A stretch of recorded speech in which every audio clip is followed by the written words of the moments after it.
So it's really exciting for us that through the solar project that we're going to be able to reduce our carbon footprint by around 35 tonne a year. I'm a semi-retired civil engineering contractor.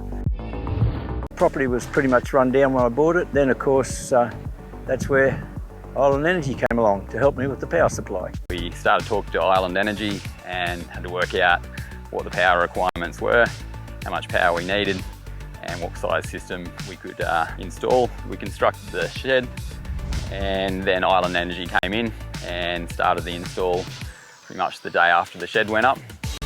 It's really a family camping destination. We've had up to, I think the best we had here was 15 caravans one weekend. So that's great, they can enjoy the weekend. So the reason we decided to go to solar, I think like a lot of people, we were sceptical at first. We were sort of not convinced on the savings involved. So it took us a while to come around to the idea of doing it. And I think once we did it, our biggest regret was not doing it sooner. I think our main focus on choosing Island Energy was we are a local family-owned business. Anyone considering going solar, two things. Firstly, do it sooner rather than later. And secondly, if you're thinking of going with someone in the local area, Island Energy are fantastic.